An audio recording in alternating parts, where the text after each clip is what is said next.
नमस्कार, मैं राजू कुमार झा और आज के इस खास शो में जो डॉक्टर साहब हम आपके लिए हर सप्ताह लेकर आते हैं, इसमें हमारे साथ हैं डॉक्टर दिव्या कुमार, गायनोकोलॉजिस्ट हैं और महिलाओं से जुड़े हर समस्या के बारे में हम जानने की कोशिश करेंगे।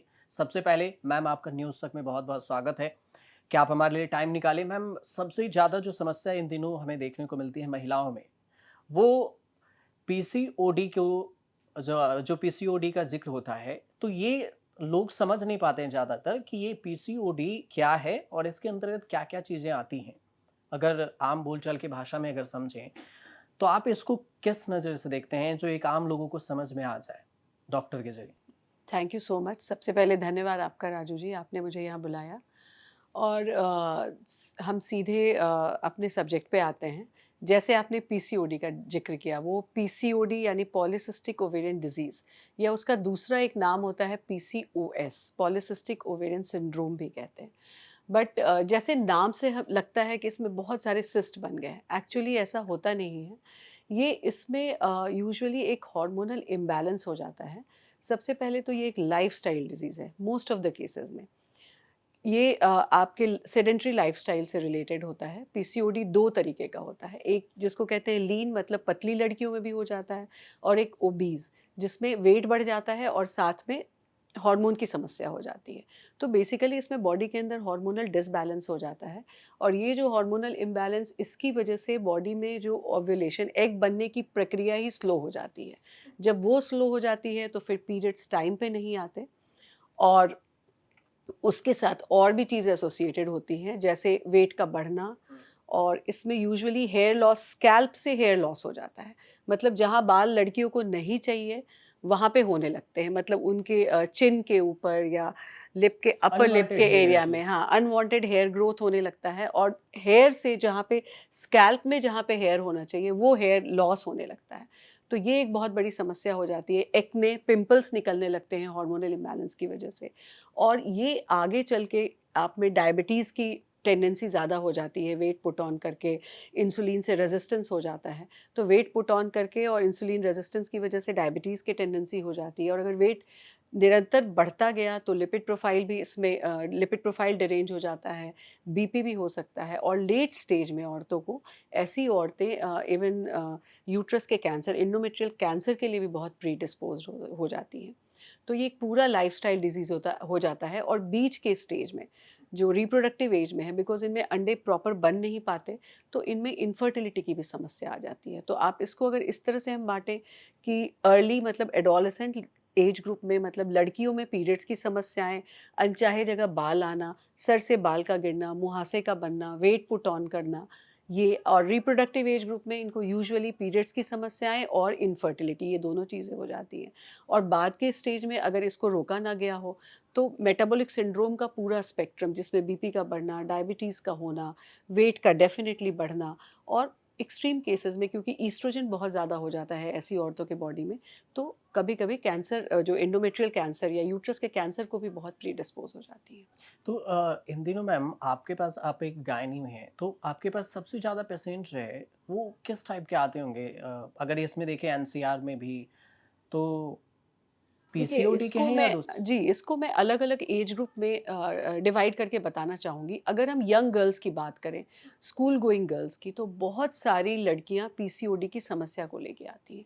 और इसमें जो उनका सेडेंटरी लाइफ़स्टाइल है, प्लस जो वो जंक फूड की तरफ बहुत ज़्यादा पिज़्ज़ा, बर्गर और हेल्दी फूड का कम खाना, जिसमें सैलड्स, फ्रूट्स और एक्टिव लाइफ़स्टाइल का नहीं होना। एक तो मैं सिर्फ़ बच्चियों को दोष नहीं दूँ क्योंकि पढ़ाई का भी प्रेशर बहुत ज़्यादा होता है और ये मैंने देखा है कि जब 10th से लेके 12th तक के जो लड़कियाँ होती हैं जिनको 10th के बोर्ड का टेंशन, उसके बाद 11th-12th का टेंशन एंड देन उसके बाद उनको या तो मेडिकल की तैयारी कर रही है या इंजीनियरिंग की कर रही है या क्लैट की कर रही है। तो ये जो 3 साल होता है इसमें ये फिज़िकली एक्टिव बेचारी हो भी नहीं पाती बिकॉज़ इनको स्कूल जाना, स्कूल से फिर एक ट्यूशन, फिर दूसरा ट्यूशन, पढ़ाई का प्रेशर तो और इसमें ये कई बार वो बाहर के फूड को ग्रैब कर लिया, एक बर्गर ग्रैब कर लिया, एक पिज़्ज़ा कर लिया, खा लिया।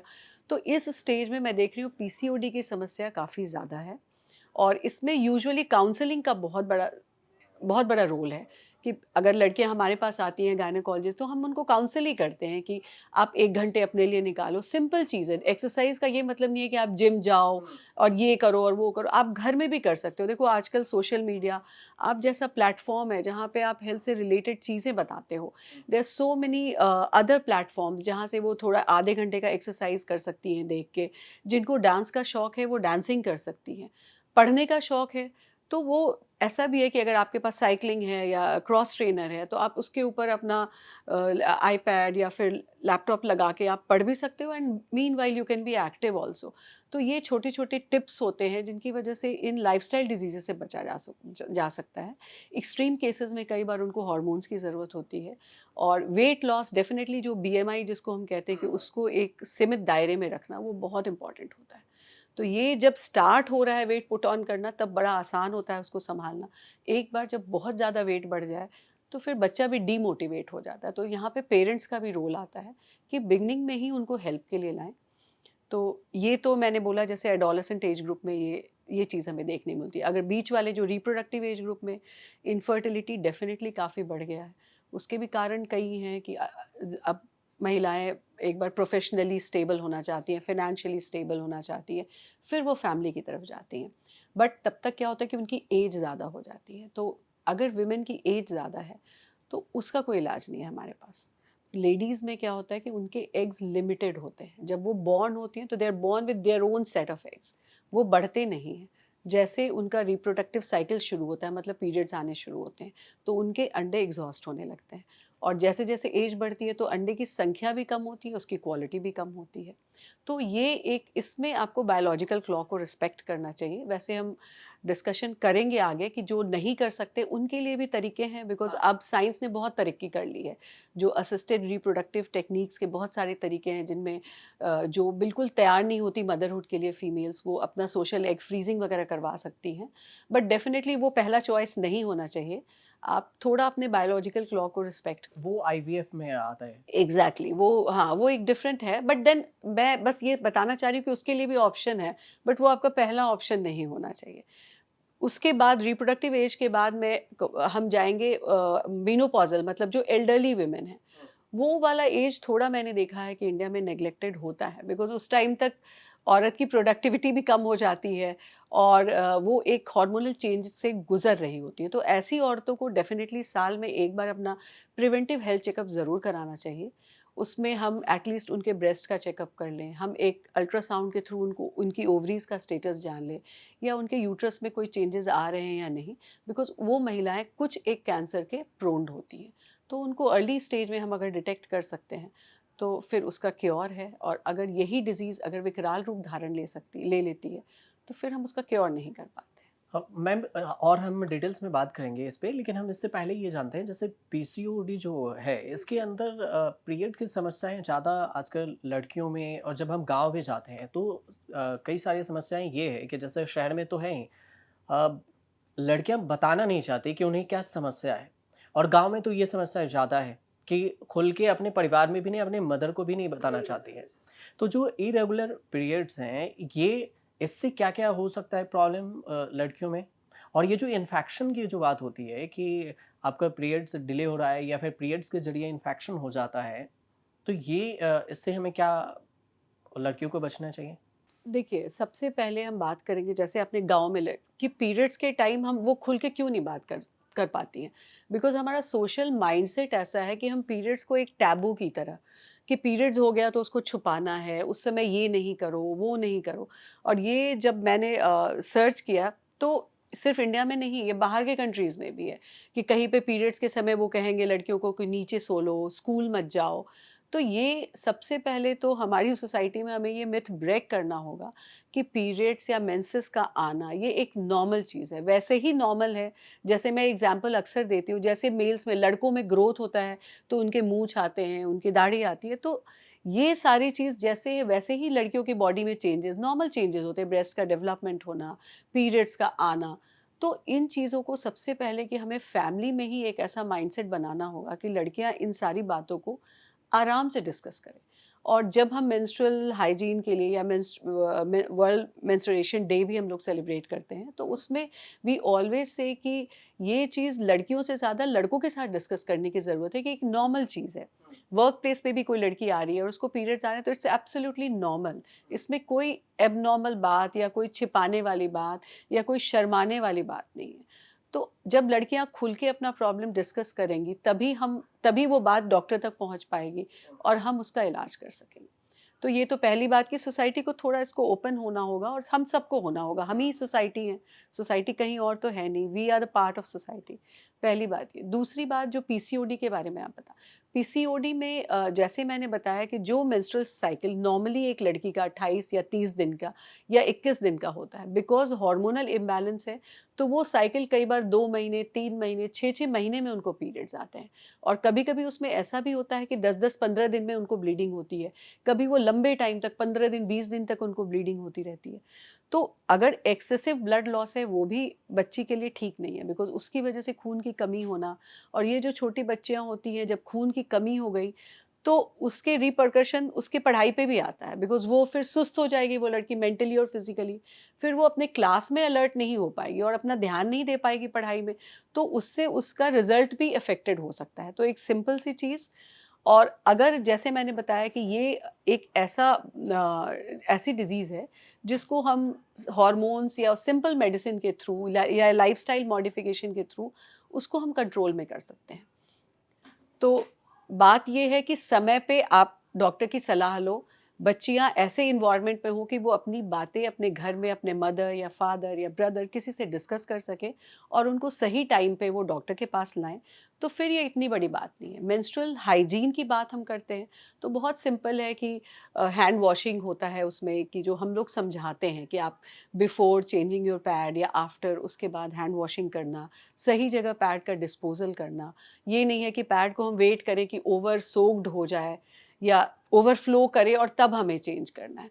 तो ये सारी चीज़ें हमें देखनी पड़ती हैं और बच्चों को समझाना पड़ता है।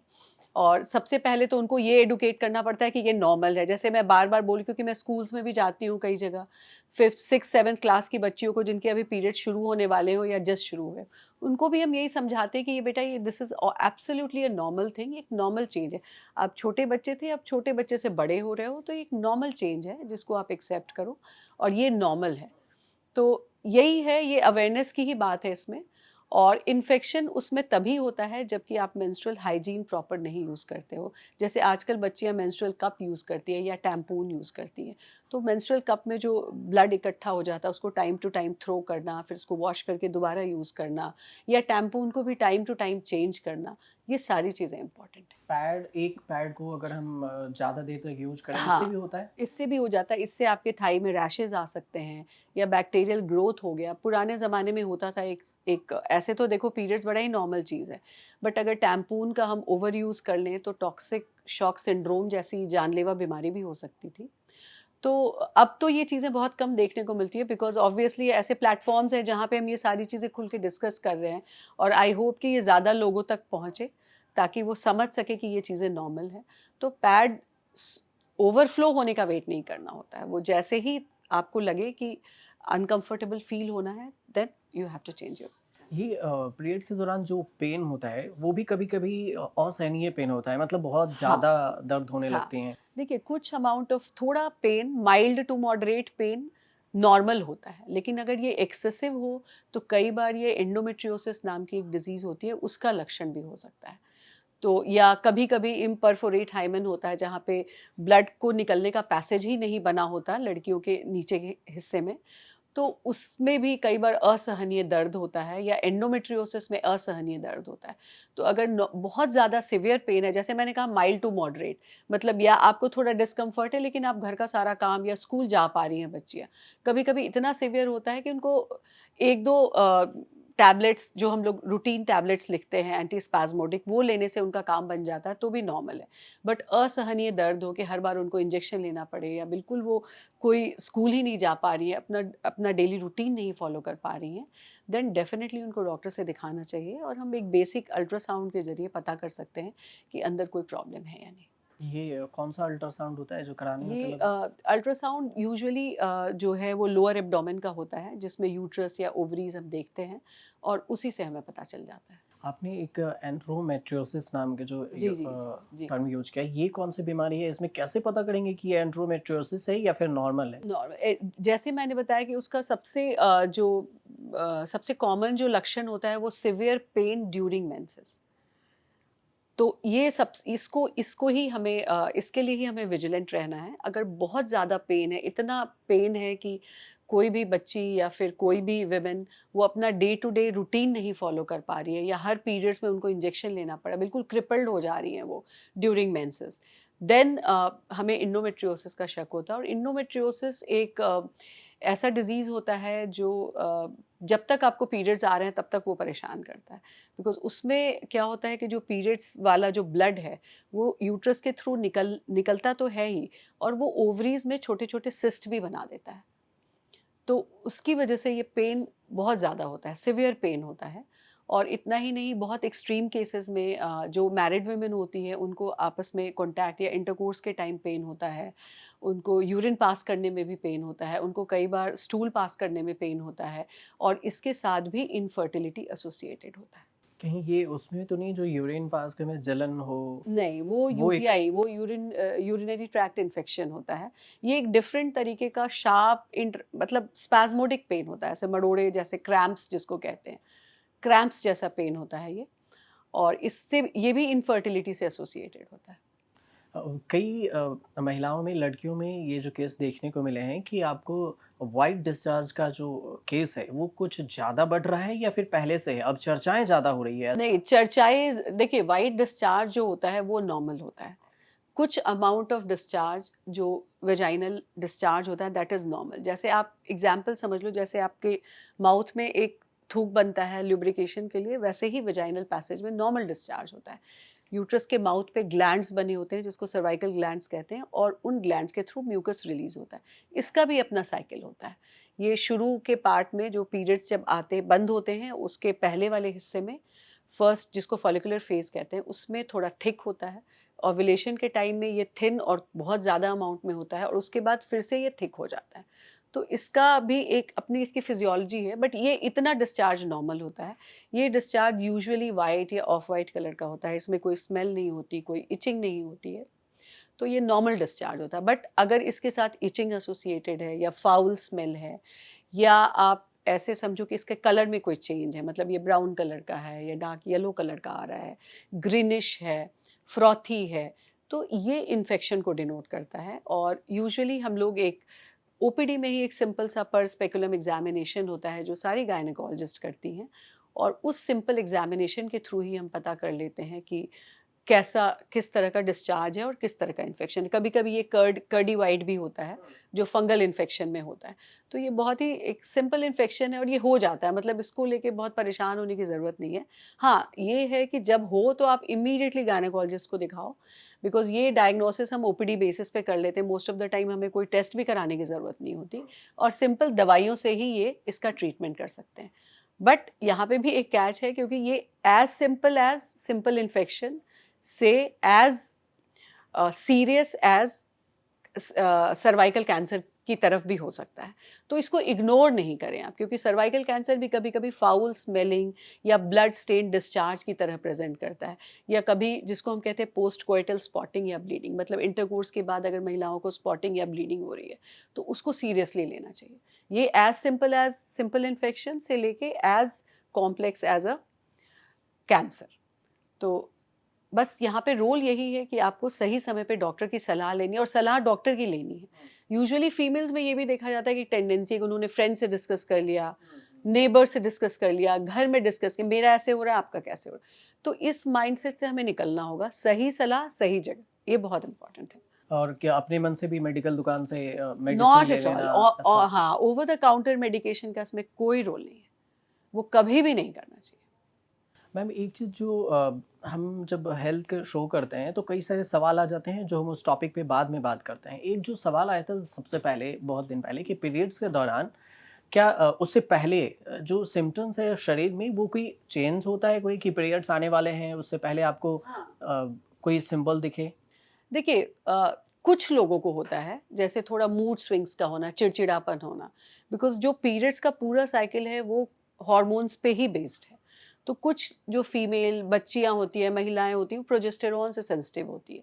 पीरियड्स के जस्ट थोड़े दिन पहले प्रोजेस्टेरॉन का लेवल अप होता है, उसके बाद प्रोजेस्टेरॉन का विथड्रॉल होता है और तब जाके पीरियड्स होते हैं।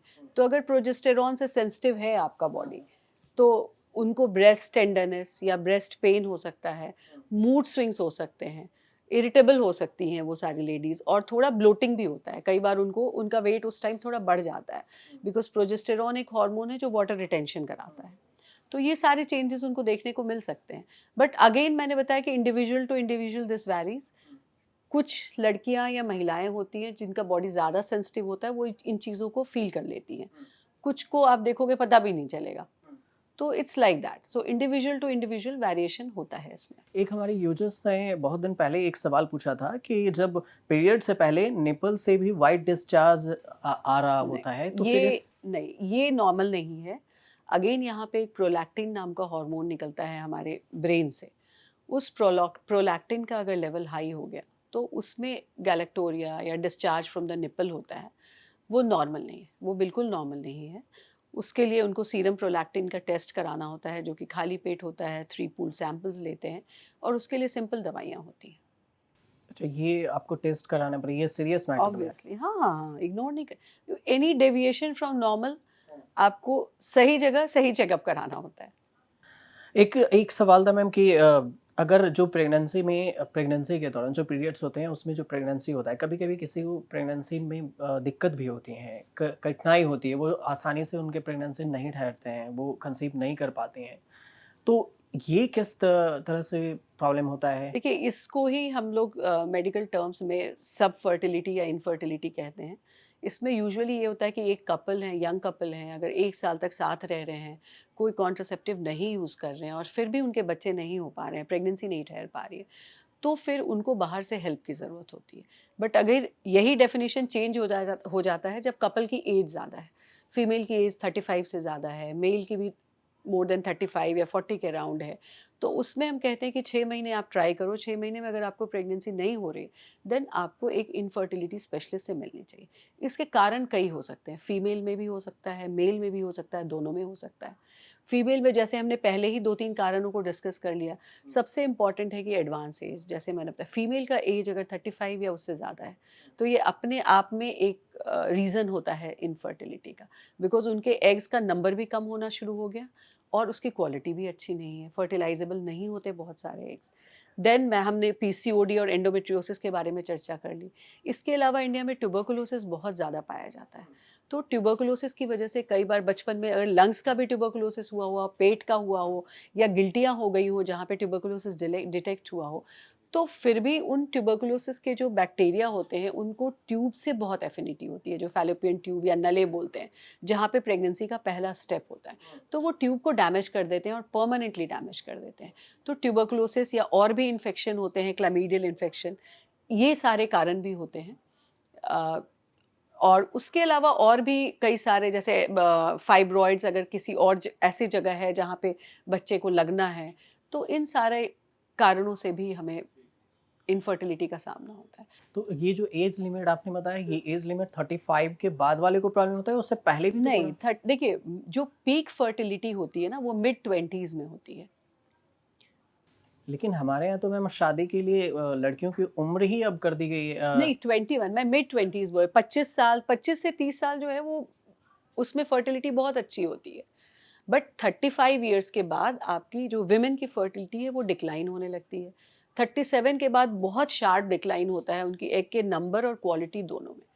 तो जो आइडियल होता है कि 35 तक, at least before 30 you should have 1 baby, by 35 you should have your family complete.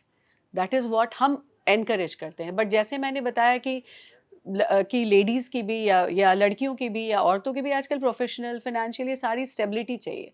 तो उसके लिए आगे भी और भी तरीके, ऐसा नहीं है कि उसके बाद वो नहीं बन सकती, लेकिन उसके बाद मुश्किलें थोड़ी बढ़ जाती हैं।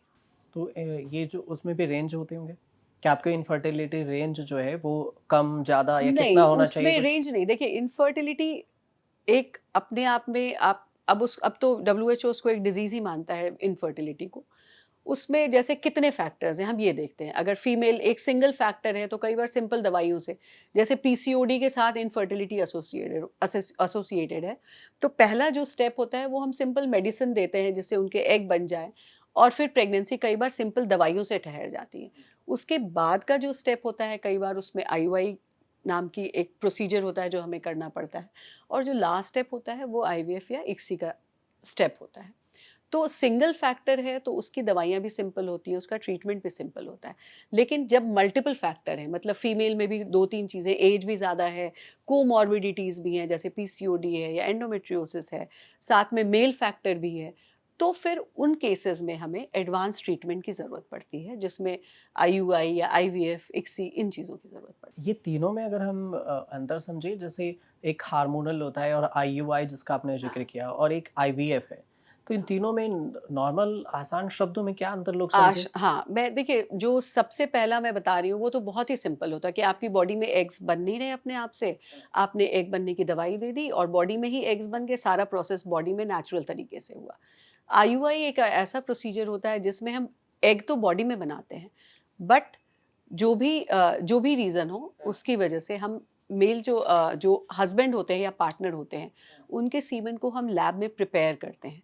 कलेक्ट करके प्रिपेयर करते हैं इन द सेंस कि हमें अच्छे वाले स्पर्म्स हमने रख लिए, और जो डेड सेल्स हुए और डेड स्पर्म्स उसको डिस्कार्ड कर देते हैं, और फिर इनको एक सिंपल ओपीडी प्रोसीजर के थ्रू सीधा यूट्रस के अंदर डाल दिया जाता है।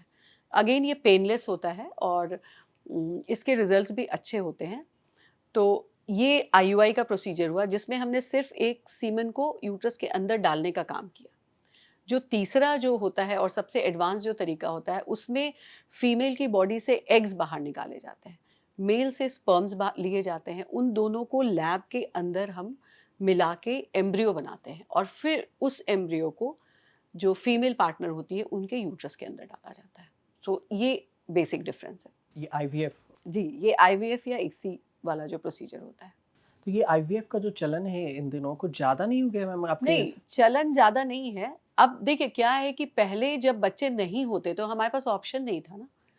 अब अब क्या है कि जिनकी एज ज़्यादा है, जिनके एग्स कम हो गए, क्वालिटी कम हो गई और उनको बच्चा चाहिए, जिनमें एंडोमेट्रियोसिस है, जिनके ट्यूब्स नहीं काम कर रहे हैं, जिनके पीसीओडी है और उनके अंडे अपने आप बन नहीं रहे, बन भी रहे तो क्वालिटी इतनी अच्छी नहीं है कि फर्टिलाइज़ हो पाएँ, या मेल फैक्टर जहाँ पे हस्बैंड के स्पर्म काउंट बहुत कम है कि वो नेचुरल तरीके से ऊपर जा ही नहीं पा रहे स्पर्म।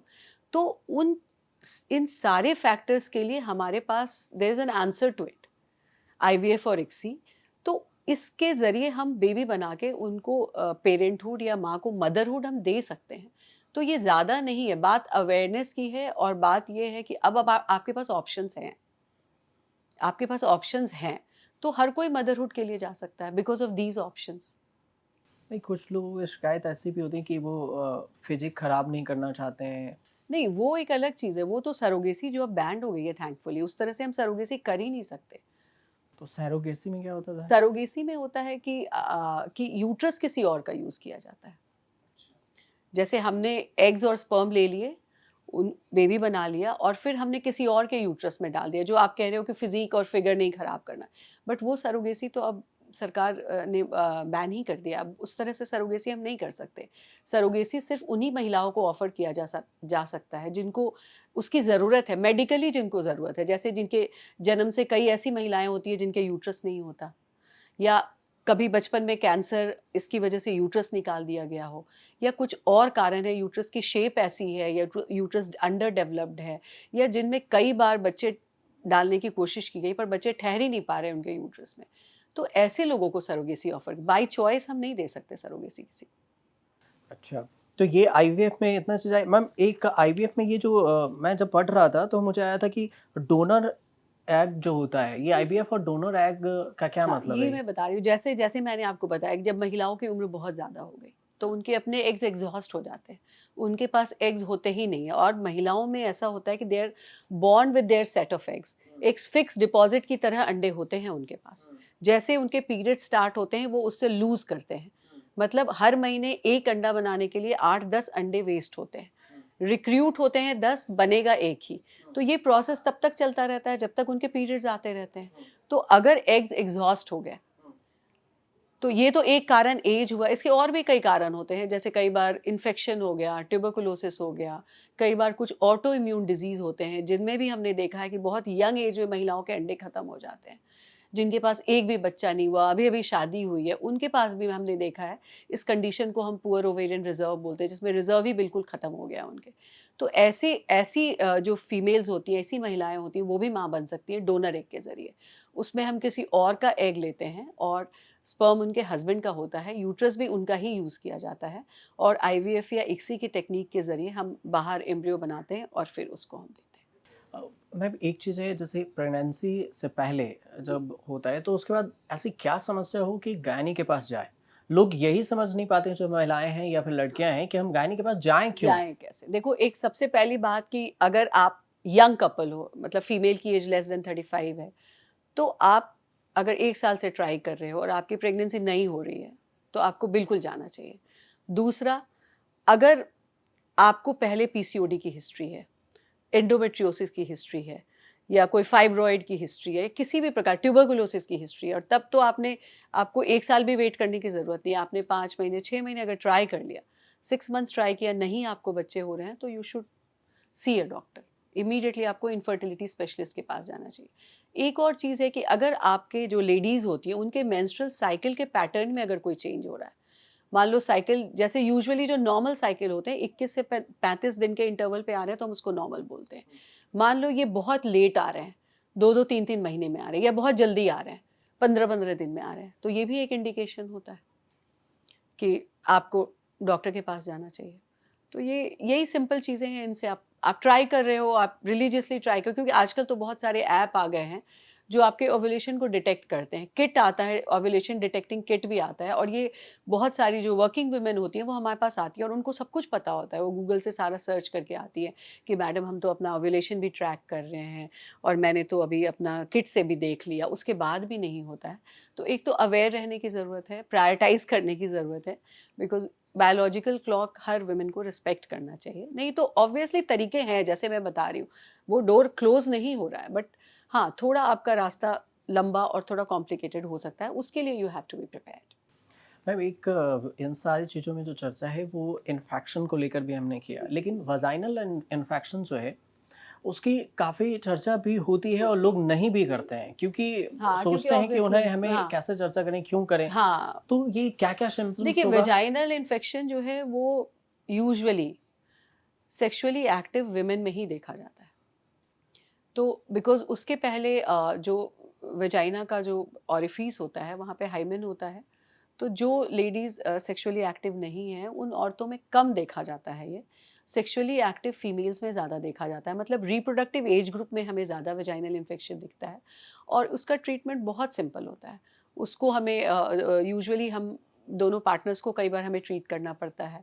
तो वो डिपेंडिंग अपॉन, जैसे मैंने आपको बताया कि डिस्चार्ज देख के ही हमें आइडिया लग जाता है कि किस तरह का इन्फेक्शन है और उसके लिए सिंपल ट्रीटमेंट होती है और वो आप एक बार पूरा कोर्स ले लो तो आप यूजुअली आप उससे फ्री हो जाते हो। बट ये है कि उस एज ग्रुप में बार-बार भी इन्फेक्शन होने के चांसेस होते हैं। तो सिंपल जो मेजर्स होते हैं, जैसे कई बार औरतें बहुत फ्रैंटिक हो जाती हैं। जो हमारी ओपीडी में आती है, हम लोग तो उनसे ही समझ पाते हैं कि एक पेशेंट का माइंडसेट क्या होता है या हाउ दे आर बिहेविंग। तो वो जो अपने नीचे वाले एरिया को कई बार वो बीटाडिन से, डेटॉल से, सेवलॉन से वॉशेज़, तरह-तरह के वॉशेज़ यूज़ करती हैं, तो उसको यूजुअली वी डिस्करेज बिकॉज़ वहाँ पे आपके फ्रेंडली बैक्टीरिया होते हैं, जो आपका नॉर्मल फ्लोरा होता है, वेजाइनल फ्लोरा, वो बैक्टीरियल इन्फेक्शन को प्रिवेंट करने के लिए होता है। तो आपने अगर बहुत ही एग्रेसिव वे में उसको क्लीनिंग शुरू कर दी, डेटॉल, सेवलॉन इन चीज़ों को लगा के या किसी भी तरह का antiseptic, not only Dettol, Savlon, तो एंटीसेप्टिक क्लीनिंग की ज़रूरत नहीं होती, नॉर्मल उसको सोप वाटर से क्लीन करना होता है, ताकि आपके नॉर्मल बैक्टीरियल फ्लोरा वहाँ पे रहें और वो बिल्कुल सोल्जर की तरह होते हैं जो इन्फेक्शन वाले बैक्टीरिया से फाइट करते हैं। तो ये एक हाइजीन, नॉर्मल हाइजीन की बात होती है और इसको ही फॉलो करने से बहुत सारी प्रॉब्लम, हमारी समस्याएँ खत्म हो जाती हैं। तो इससे बचने के लिए सिर्फ हाइजीन का ध्यान रखना। हाइजीन का ध्यान रखना, फिर आजकल मैं कहूँगी कई सारी गर्ल्स होती हैं जिनके मल्टीपल पार्टनर्स भी होते हैं, तो उसकी वजह से भी इन्फेक्शन एक दूसरे में जाता है। तो उनको हमेशा, अगर ऐसा है, सेक्सुअली आप एक्टिव हो, मल्टीपल पार्टनर्स हैं, तो आपको हमेशा बैरियर कॉन्ट्रासेप्टिव का यूज़ करना चाहिए। एक टेस्ट आया था मैम जिसका टेस्ट कहा जाता है कि डीएनसी, जो डीएनसी है हाँ, और एक गर्भ निरोधक जो गोली खाते हैं, ये जो अनचाहे गर्भ को रोकने के लिए, जी। इस पर आपकी क्या राय है कि ये दोनों नहीं, साइड डीएनसी इफ़ेक्ट नहीं भी होते होता। हैं? डीएनसी तो आप वो अलग एक चीज़ होती है, वो तो जिसमें ब्लीडिंग की समस्या होती है, वो आप मैं समझ गई, आप उसको कह रहे हो कि जिसमें हम प्रेगनेंसी को गिराने के लिए सर्जिकली जो प्रोसेस होता है इवैक्यूएशन, सक्शन इवैक्यूएशन कहते हैं उस टर्म को। अ, देखिए जो पहले तो ऐसे ये इस स्थिति में हम पहुँचे ही ना, जहाँ अनचाहा गर्भ हो हमें, जिसके लिए आपको कॉन्ट्रासेप्टिव का यूज़ करना चाहिए और कॉन्ट्रासेप्टिव जो पिल्स होती हैं, वो काफ़ी सेफ़ होती हैं। तो अगर आपको प्रेगनेंसी नहीं चाहिए तो उसका ध्यान आपको पहले से ही रखना चाहिए। जैसे मैंने बोला कि या तो बैरियर कॉन्ट्रासेप्टिव जिसमें मेल और फीमेल कॉन्डोम्स दोनों दोनों आते हैं। देन ओरल कॉन्ट्रासेप्टिव पिल्स होती हैं जो महिलाएँ ले सकती हैं और ये सेफ़ होते हैं बिकॉज़ काफ़ी लो डोज़ में होते हैं और इनका ये उस साइकिल में ही इफ़ेक्टिव होते हैं। अभी तक जितनी स्टडीज़ हुई हैं उसमें ऐसा कुछ नहीं पाया गया है कि लॉन्ग टर्म इनका कोई इफ़ेक्ट होता है। तो सर्टेन पीरियड के लिए आप अपने गायनेकोलॉजिस्ट से एक बार विजिट करके ओवर द काउंटर बिल्कुल नहीं लेना होता है बिकॉज़ इसमें बहुत सारी हिस्ट्री हमें पूछनी होती है कि आपकी फैमिली हिस्ट्री में ये सारी चीज़ें हैं या नहीं, तभी हम उस पिल्स को स्टार्ट कर सकते हैं। तो ओवर द काउंटर पिल्स बिल्कुल नहीं लेना चाहिए। जब भी आप अगर लेना चाहते हो तो आप अपने गायनेकोलॉजिस्ट से मिलो और तब उनके प्रिस्क्रिप्शन वो जब प्रिस्क्राइब करें तभी आप लो। तो ये सेफ़ होती हैं पिल्स या फिर जो बैरियर कॉन्ट्रासेप्टिव्स होते हैं, ये सारे सेफ़ होते हैं। एक मैम एएचएम टेस्ट का मैं पढ़ रहा था। AMH anti AMH, Mullerian hormone, हाँ, हाँ। तो एएमएच ये एएमएच टेस्ट होता है वो आपके ओवेरियन रिजर्व को दर्शाता है। तो ये एक बहुत ही इम्पोर्टेंट और अच्छा टेस्ट होता है और सिंपल टेस्ट होता है, एक सिंपल ब्लड टेस्ट होता है। इसमें पीरियड्स के किसी डे पे नहीं कराना है, आप किसी भी टाइम करा सकते हो।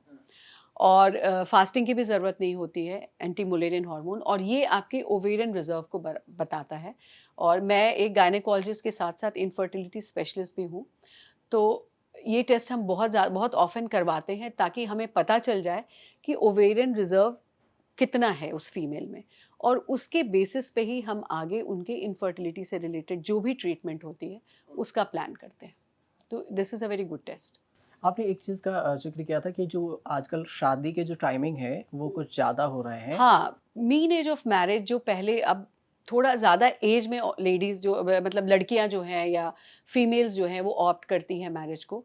तो जैसे मैंने बताया कि वो एज वाला जो फैक्टर है बिकॉज़ आपका बायोलॉजिकल क्लॉक टिक हो रहा है, उसको आपके प्रोफ़ेशनल या फ़ाइनेंशियल सेटलमेंट से या सिक्योरिटी से मतलब नहीं है, वो ऑलरेडी हो रहा है।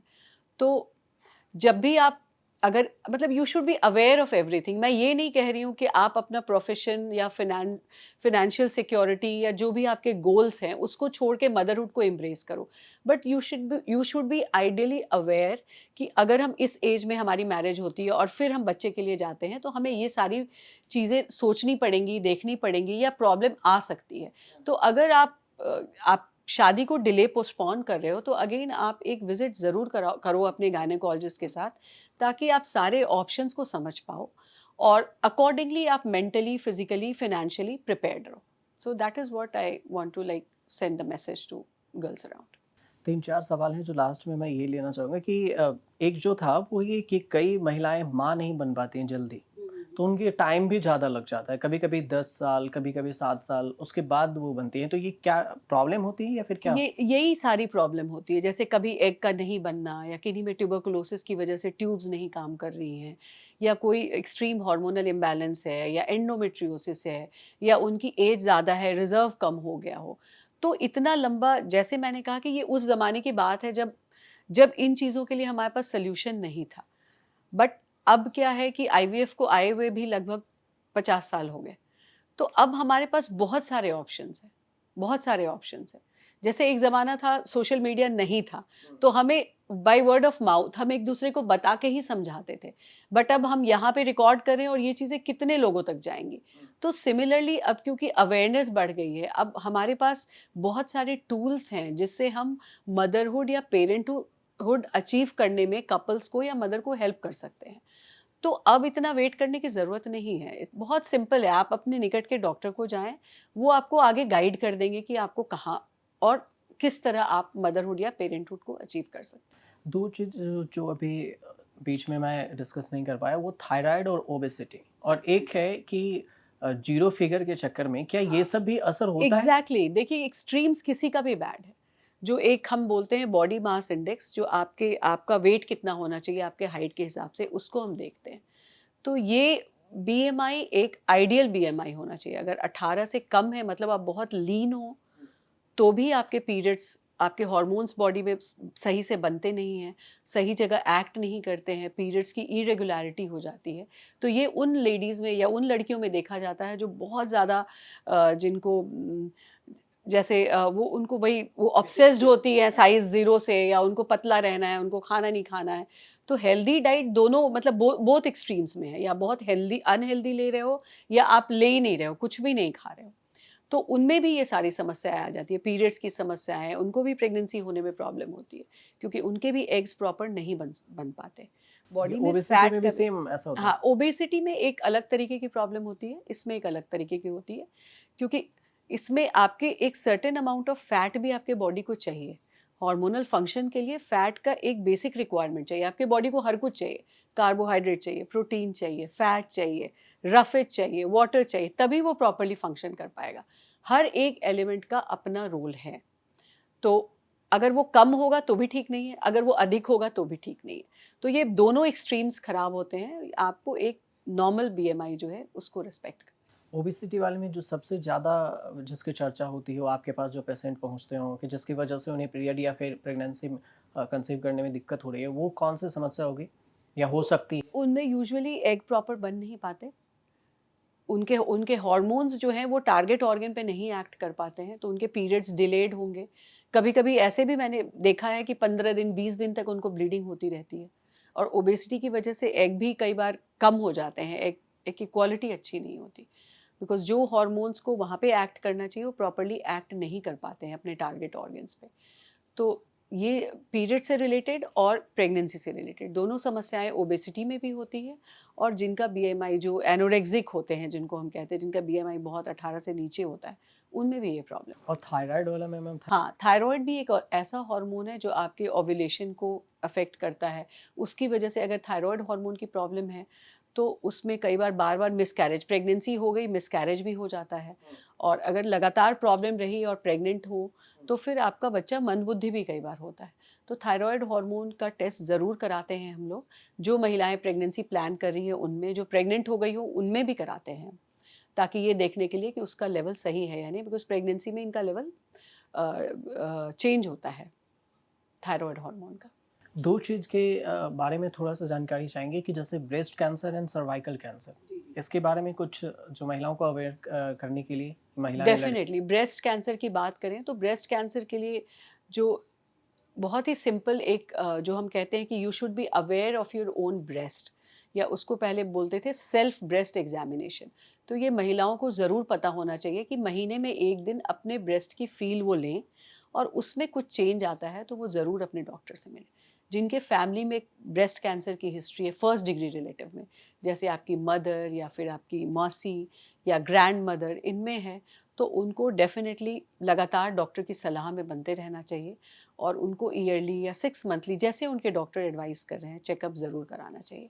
तो ब्रेस्ट कैंसर के लिए प्रिवेंशन में तो ज़्यादा नहीं है हमारे पास। एक्सट्रीम केसेस में जिनमें फैमिली में रन करता है, उनमें कई बार ओवरीज़ को निकालने की सलाह दी जाती है, ताकि वो हॉर्मोन्स ही ना हो, जिससे कि कैंसर बनने की संभावना ज़्यादा हो। लेकिन ये जो डोमेन है ये ऑन्कोलॉजिस्ट का होता है, तो डेफ़िनेटली उनकी सलाह लेनी चाहिए। तो ब्रेस्ट कैंसर में अपना सेल्फ ब्रेस्ट एग्जामिनेशन, और साल में एक बार आप डॉक्टर से भी एग्जामिनेशन कराओ। सिंपल टेस्ट होते हैं, अल्ट्रासाउंड होता है ब्रेस्ट का, और मैमोग्राफी होती है। मैमोग्राफी 40 साल के बाद हम एडवाइस करते हैं। अल्ट्रासाउंड आप उसके पहले यंग एज की वीमेन भी करवा सकती हैं, अगर कोई लंप या कोई डाउट होता है तो। या निपल से कोई डिस्चार्ज होता है, वो भी एबनॉर्मल होता है। तो ये सिंपल लक्षण होते हैं, एक लंप का होना यानी कोई गांठ आपको मिल रही है, निपल का डिस्चार्ज हो रहा है, या ब्रेस्ट के ऊपर का स्किन जो है वो चेंज हो गया हो। उसको हम बोलते हैं कि अगर स्किन की अपीयरेंस संतरे जैसी हो गई हो, तो वो कई बार पहला लक्षण कैंसर का होता है। बात करें अब सर्वाइकल कैंसर के बारे में। सर्वाइकल कैंसर जो है यंग महिलाओं में होता है। ऐसी महिलाओं में ज़्यादा होता है जिनमें सेक्सुअल एक्टिविटी जल्दी स्टार्ट हो गई हो, जिनके मल्टीपल पार्टनर्स हैं और जिनमें जिनके बहुत सारे बच्चे हुए हों, उनमें भी सर्वाइकल कैंसर के चांसेस ज़्यादा होते हैं बिकॉज़ वो सर्विक्स जो होता है, वो यूट्रस के माउथ को कहते हैं। तो यूट्रस के माउथ पे अगर बार-बार किसी भी वजह से इरिटेशन हुआ हो, तो वो थोड़ा प्रीडिस्पोज़ बनाता है।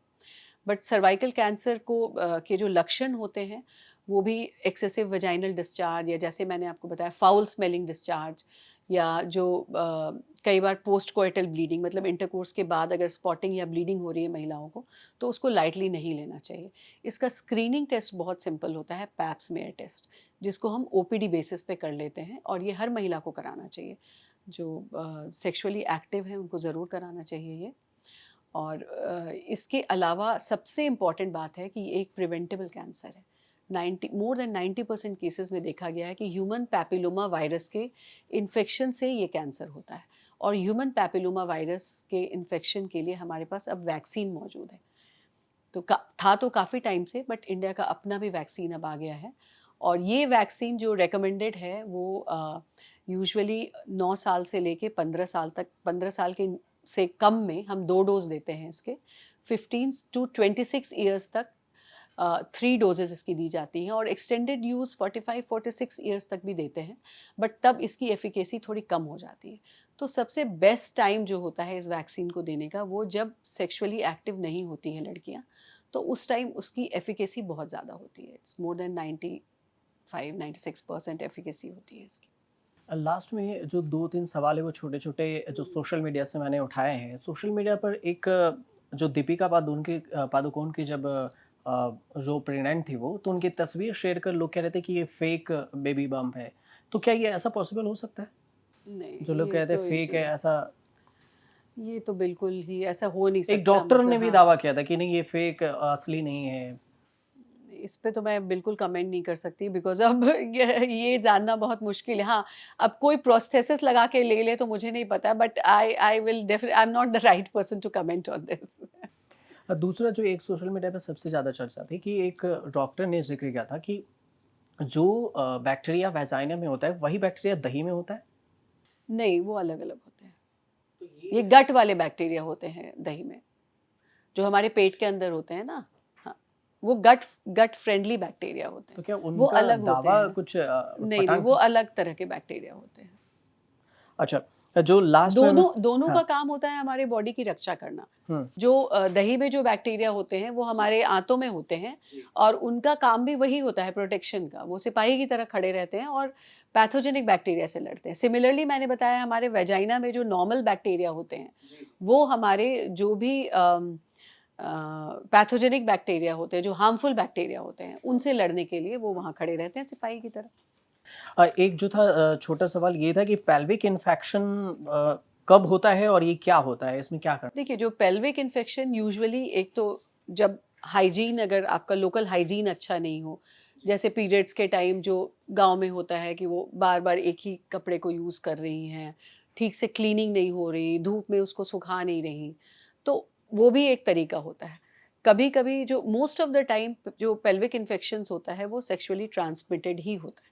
मतलब जैसे मैंने आपको बताया मल्टीपल पार्टनर्स हैं या हस्बैंड के भी मल्टीपल पार्टनर्स हैं, वाइफ के चाहे ना हो, वाइफ का एक ही पार्टनर हो, बट हस्बैंड के मल्टीपल पार्टनर्स है और हस्बैंड इन्फेक्टेड है तो फिर वो वाइफ को भी इन्फेक्ट कर देगा। तो यहाँ पे अगर सेक्सुअल प्रोमिस्कुइटी है ईदर पार्टनर्स में, तो फिर वो किसी में भी फैल सकता है। दूसरा जो बहुत ही कॉमन अपने यहाँ मैंने बताया ट्यूबरकुलोसिस है, वो भी एक बहुत कॉमन कॉज होता है पेल्विक इन्फ्लेमेटरी डिजीज़ का। और भी बैक्टीरिया जैसे क्लैमिडियल, ये सारे बैक्टीरिया होते हैं। तो उसमें मेंस्ट्रुअल हाइजीन का रोल है, आपका like how disciplined you are in your sexual life, उसका एक रोल है। मैम आपका जब मैं प्रोफाइल देख रहा था तो आप बिलॉन्ग करती हैं बिहार के मुज़फ्फरपुर से। तो एक गाँव से आपने मेडिकल किया फिर एक शहर को भी आपने देखा है। तो यस। गाँव और शहर इन दोनों में अंदर क्या लगा और आप क्या जो गाँव की लड़कियाँ हैं या फिर जो बढ़ना चाहती हैं वो बढ़ नहीं पाती, उनके लिए एक लास्ट मैसेज कुछ? मैसेज मैं यही देना चाहूँगी कि दोनों में डिफरेंस तो बहुत है डेफ़िनेटली, क्योंकि जहाँ पे जिस शहर से मैं आई हूँ और जहाँ पे मैंने पढ़ाई करी है, वहाँ पे इंफ्रास्ट्रक्चर उतना अच्छा नहीं था। हमें एफ़र्ट काफ़ी लगाना पड़ता था फॉर वन एक ही चीज़, उसी चीज़ को जानने के लिए एफ़र्ट, हमें हमारा अपना एफ़र्ट, अपना विल पावर बहुत ज़्यादा इम्पोर्टेंट है। अगर आपके पास इंफ्रास्ट्रक्चर नहीं है, तो एनकरेजमेंट नहीं है, बट डेफ़िनेटली आप कहीं से भी आपका अपना विल पावर है। और अब तो like everything is in your finger tips because of internet, social media, बहुत सारी चीज़ें हैं जो आप ज्ञान जो भी अर्जन करना चाहते हो, वो कर सकते हो। हमारे टाइम में आज से like it was like 30 years back, तब तो किताबें ही होती थी। तब हमारे पास सोशल मीडिया, इंटरनेट ये चीज़ें नहीं होती थी। गूगल प्लेटफ़ॉर्म या जो भी है वो नहीं होता था। तो हमारे पास तो एक ही ज़रिया था किताब, और उसी से पढ़ के हम सब कुछ कर सकते थे। और वहाँ पे जो आप कह रहे हो कि जो रूरल एरिया है, उन वैसी जगहों में इंफ्रास्ट्रक्चर की, अवेयरनेस की बहुत कमी है। बट मुझे वो जगह छोड़े हुए बहुत टाइम हो गया। आई होप कि वो भी अब बेटर हो गया होगा बिकॉज़ ऑफ इंटरनेट एक्सेस। और वहाँ पे जो अवेयरनेस की भी कमी है, सेल्फ एस्टीम की कमी होती है लड़कियों में, बिकॉज़ सेल्फ डाउट उनमें बहुत होता है कि हम इस जगह से बिलॉन्ग करते हैं तो हम कर पाएँगे कि नहीं। बट आई ऑलवेज़ से कि आपका कन्विक्शन होना चाहिए, आप में विल पावर होना चाहिए, और लक्ष्य के प्रति अगर आप अग्रसर हैं, तो आप वो हासिल कर लेंगे। जैसे कहते हैं कि this is an year of manifestation, you have to manifest it daily, कि मुझे ये करना है और मैं कर पाऊँगी, तो आप डेफ़िनिटली कर पाओगे। हाँ, बड़े शहरों में चीज़ें आसान होती हैं बिकॉज़ आपके पास बहुत सारी चीज़ें होती हैं। आप एक ऐसे एनवायरनमेंट में रहते हो जहाँ हर कोई एक लक्ष्य की तरफ बढ़ रहा है, तो आपके पास मोटिवेशन भी होता है। छोटे शहरों में आप ही अपने आप को मोटिवेट कर रहे होते हो। लेकिन हाँ, अपनी ये आपकी अपनी लड़ाई है और आपका अपना लक्ष्य है, और उसकी प्राप्ति के लिए आप जब भी बढ़ोगे तो आपको वो मिल जाएगा। आप मैम यहाँ आए, बेशकीमती समय दिया आपने न्यूज़ तक को, इसके लिए बहुत-बहुत धन्यवाद। दर्शकों, आज जो हमने आपके सामने लेकर आए थे वो डॉक्टर दिव्या कुमार हैं। इन्होंने आपको, मुझे उम्मीद है कि आपको जो जानकारी चाहिए थी वो पूरी जानकारी आपको दिए हैं। आपके पास अगर कोई सवाल हो तो आप हमें कमेंट ज़रूर कीजिएगा और हमारे साथ जुड़े रहिए डॉक्टर साहब में, और देखते रहिए न्यूज़ तक पर, और तब तक के लिए दीजिए इजाज़त। नमस्कार। Thank you.